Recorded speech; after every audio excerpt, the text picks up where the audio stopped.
Hello food lovers, welcome back to Ratnam Ruchulu. ఈ రోజు రత్నం రుచుల్లో మీకోసం ఒక మంచి ఈవినింగ్ స్నాక్ తీసుకొచ్చేసాను. అదే పొటాటో పన్నీర్ బాల్స్. ఇది చాలా టేస్టీగా ఉండడంతో పాటు ఆయిల్ కూడా అస్సలు పీల్చదండి. అంత టేస్టీగా ఉండే ఈ రెసిపీ ఎలా ప్రిపేర్ చేసుకోవాలో నేను చూపించేస్తాను.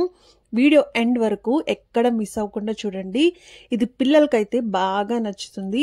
ఈ సమ్మర్ హాలిడేస్లో ఈ స్నాక్ని ఒక్కసారైనా ట్రై చేయండి. మళ్ళీ మళ్ళీ చేస్తూనే ఉంటారు. అంత బాగుంటుంది అండ్ అంత హెల్దీ కూడా. మరి ఈ రెసిపీ ఎలా తయారు చేసుకోవాలో నేను చూపించేస్తాను. చూసేద్దాం పదండి. మరి మా ఛానల్ని ఫస్ట్ టైం చూస్తున్నట్టయితే ప్లీజ్ టు సబ్స్క్రైబ్ రత్నం రుచులు. మెయిన్ ఇంగ్రీడియంట్స్ వచ్చేసి పొటాటో అలాగే పన్నీర్ అండి. సో ఇక్కడ బాయిల్ చేసిన పొటాటో తీసుకుంటున్నాను. అలాగే పన్నీర్ కూడా. ఈ పన్నీర్ అయితే హోమ్ మేడ్ పన్నీర్ అండి, ఇంట్లోనే ప్రిపేర్ చేసుకున్నాము. ఈ రెసిపీ కావాలంటే మన ఛానల్లో ఉంది, తప్పకుండా చూడండి. అలాగే పన్నీర్ కూడా మనం చిల్లీ ఫ్లేక్స్ అలాగే ఒరిగానో వేసుకుని ప్రిపేర్ చేసుకుంటాం ఇంట్లోనే. సో ముందుగా ఈ ఉడకపెట్టిన పొటాటోను మనం గ్రేట్ చేసేసుకోవాలండి. సో పెద్ద హోల్స్ ఉన్న దాంట్లో ఇలా గ్రేట్ చేసేసుకోవాలి. సో చూసారా, ఈ విధంగా గ్రేట్ చేసేసుకున్నాం కదా.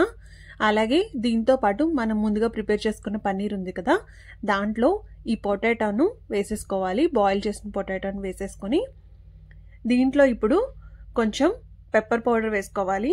అలాగే అల్లం వెల్లుల్లి పేస్ట్ కూడా వేసుకోవాలండి. దాంతోపాటు కొన్ని చిల్లీస్ అలాగే కొత్తిమీర పుదీనా కూడా వేసుకోవాలి. మనం ఎక్కువ మసాలాలు సాస్లు ఏమీ యాడ్ చేయం దీంట్లో, చాలా టేస్టీగా ఉంటుంది. ఇప్పుడు కొంచెం బేకింగ్ పౌడర్ వేసుకున్నాను. అలాగే టేస్ట్కి తగినంత సాల్ట్, 2 టేబుల్ స్పూన్స్ కార్న్ఫ్లోర్, అలాగే 2 టేబుల్ స్పూన్స్ మైదా అండి, 2 ఈక్వల్ క్వాంటిటీస్లోని. సో ఇవన్నీ వేసేసుకున్న తర్వాత మనం చక్కగా మిక్స్ చేసేసుకోవాలి. సో మంచి డోలాగా ప్రిపేర్ చేసుకోవాలన్నమాట. ఈ మొత్తం పిండి అంతా చక్కగా కలిసేలాగా చాలా అంటే చాలా టేస్టీగా ఉంటుంది. పిల్లలు కూడా మంచిగా ఎంజాయ్ చేస్తారండి. సో ఇలాగా మనం డోలాగా అయితే ప్రిపేర్ చేసేసుకోవాలి. ఇప్పుడు మనం దీంట్లో ఆయిల్ యాడ్ చేసుకుంటున్నాము. ఆయిల్ 1 టేబుల్ స్పూన్ వేసేసుకుని ఈ డోలో యాడ్ చేసుకోవాలి. ఇప్పుడు చేతికి కొంచెం ఆయిల్ రాసుకుని కొంచెం పిండిని తీసుకుని ఇలాగ బాల్స్ లాగా చేసుకోవాలన్నమాట. సో చూసారు కదా, ఈ రకంగా బాల్స్ లాగా ప్రిపేర్ చేసుకోవాలి. సో అలాగే రిమైనింగ్ కూడా చక్కగా మనం బాల్స్ లాగా ప్రిపేర్ చేసేసుకుందాము. సో ఆయిల్ రాసుకోవడం వల్ల మనకి చేతికి అనేది అంటుకోకుండా ఉంటుంది. ఎందుకంటే కొంచెం ఇది లూజ్గా ఉంటుంది కదా పొటాటో కూడా. ఆయిల్ రాసుకుంటే మనకి ఈజీగా వచ్చేస్తుంది అనమాట. ఇలాగైతే బాల్స్ అన్ని ప్రిపేర్ చేసేసుకున్నాము. ఇప్పుడు ఒక ప్యాన్ తీసుకుని దాంట్లో డీప్ ఫ్రైకి తగినంత ఆయిల్ వేసుకోవాలి.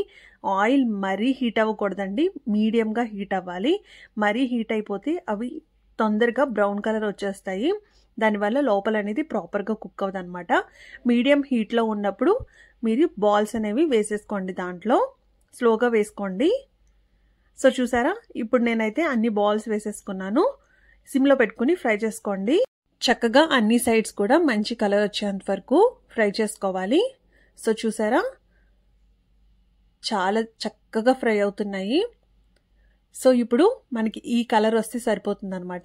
ఈ కలర్ వచ్చినప్పుడు మనం చక్కగా స్ట్రైనర్లోకి తీసేసుకుందాము.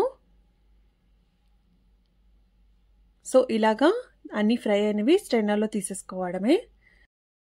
ఆయిల్ అనేది అస్సలు లాగలేదండి, చాలా అంటే చాలా బాగా వచ్చాయి. మరి మీరు కూడా ఈ రెసిపీని కంపల్సరీ ట్రై చేయండి. నేనైతే మిగిలిన బాల్స్ అన్ని కూడా చక్కగా ఫ్రై చేసేసుకుంటున్నాను. సో ఈవినింగ్ స్నాక్గా పిల్లలు అయితే చాలా చక్కగా ఎంజాయ్ చేస్తారు. ఈవెన్ పిల్లలే కాదు, పెద్దవాళ్ళు కూడా బాగా ఎంజాయ్ చేస్తారు. అండ్ మీరు ఒక మంచి కొత్త రెసిపీను ఇంట్రొడ్యూస్ చేసినట్టు ఉంటుంది, అంత టేస్టీగా ఉంటాయి. సో నేనైతే టమాటో సాస్ తోటి టేస్ట్ చేసేసాను. మీరు కూడా ఈ రెసిపీ ట్రై చేసి ఎలా ఉందో కామెంట్ సెక్షన్లో కామెంట్ చేయడం మాత్రం మర్చిపోవద్దు. మరి మా రెసిపీస్ కనుక మీకు నచ్చినట్టయితే please do like, share and subscribe to Ratnam Ruchulu. మరిన్ని ఇంట్రెస్టింగ్ అండ్ టేస్టీ రెసిపీస్ కోసం చూస్తూనే ఉండండి. Thanks for watching. Bye. See you in next video.